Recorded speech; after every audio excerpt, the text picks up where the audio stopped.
Are you aware of how simple it is to allow yourself be carried away in a conversation to the point where your genuine identity becomes unnoticed?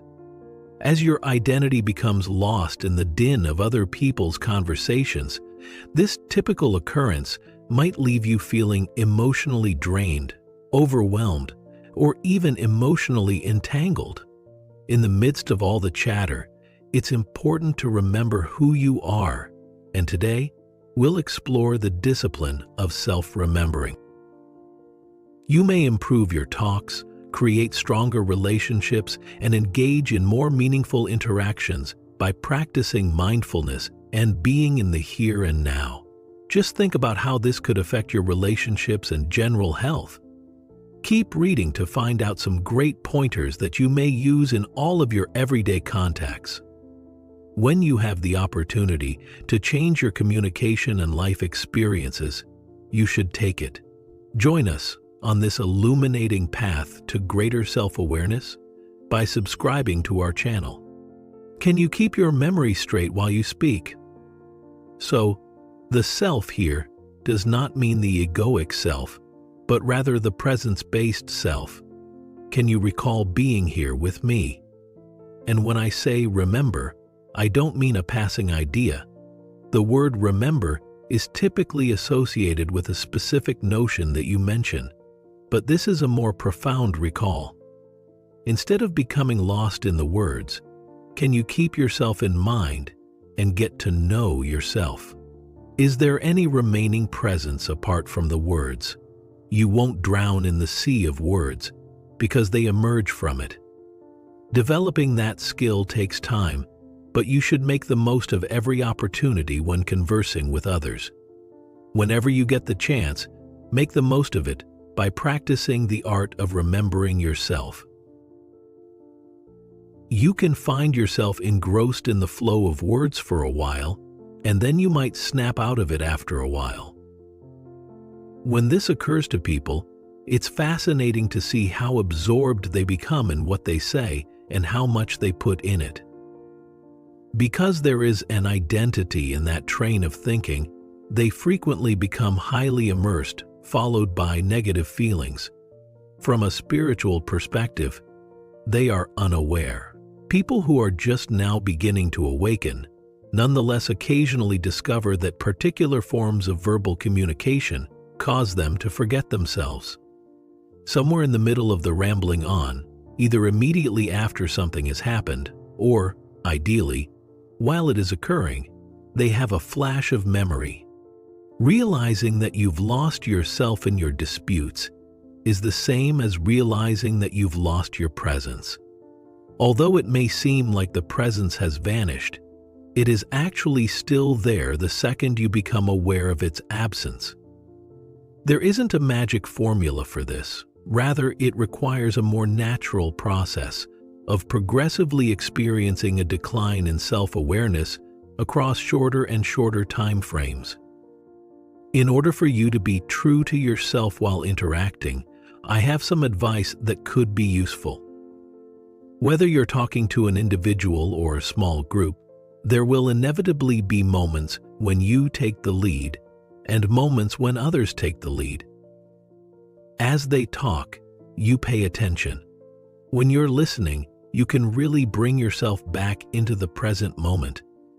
If you're mentally carrying on an argument or discussion while you listen, you're not paying attention. You are mentally formulating your answers as they speak. As a spiritual practice, try to listen attentively whenever someone speaks in a verbal interaction. Return to a state of present by making sure you're listening attentively. If you want to listen to someone, you have to be in the room with them. Listening to another person involves more than just taking in their words. It also involves being physically there. If you take the time to listen attentively, you might even be able to pick up on the speaker's presence in addition to the words they're using. Even though this goes against your every thought and belief, there is a force at work here that is inseparable from you. Once you finish speaking in a conversation, return your attention to the other person so they can finish. Because of this, the whole dynamic of the discussion might shift, and your input will be much more valuable. In the quiet, your next words will emerge. In a group setting, for instance, when someone else is talking, you should be silent and listen carefully. Then, when it's your turn to speak, you should be prepared to articulate your thoughts. Words spoken from a place of stillness and presence have more weight and impact.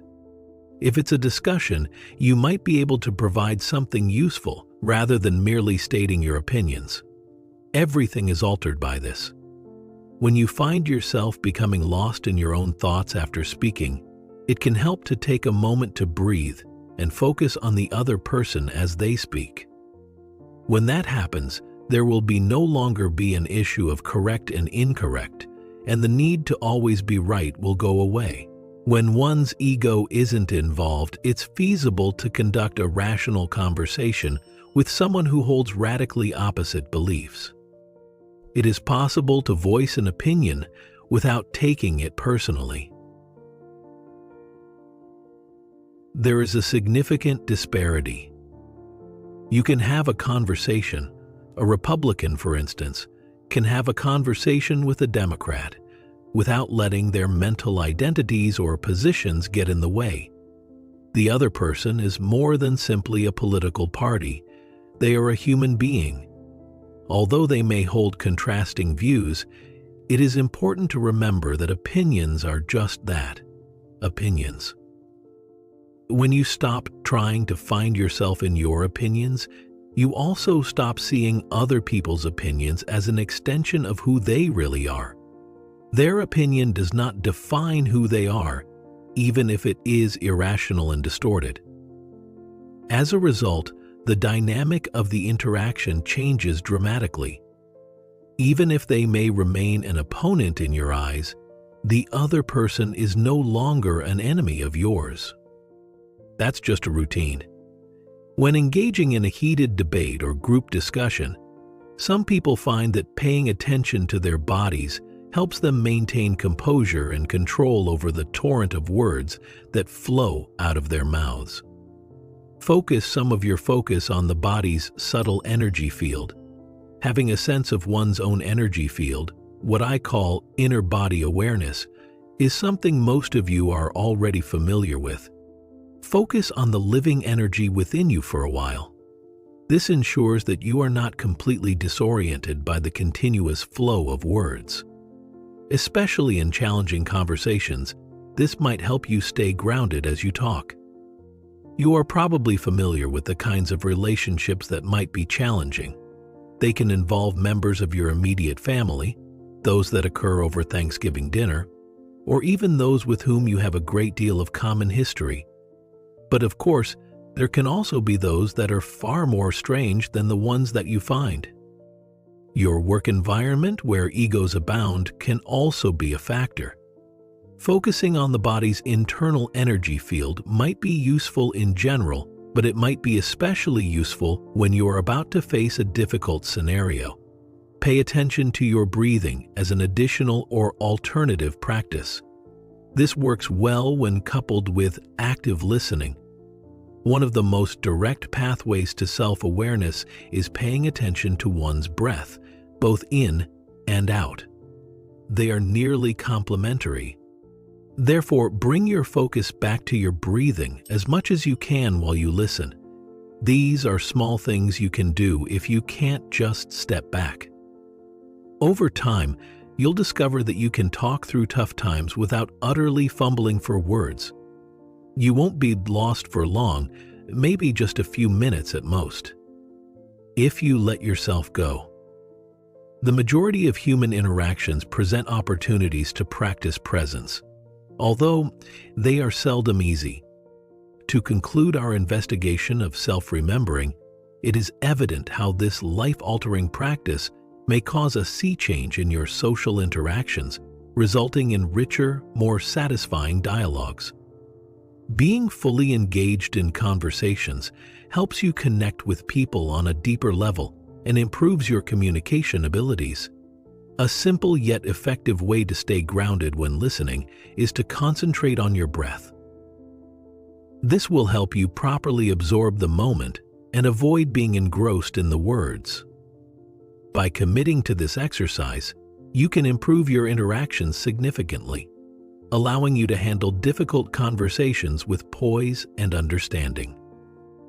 Please show your appreciation by giving the video a like, commenting now to indicate your level of engagement, and sharing this advice with someone who could use it if you find it helpful.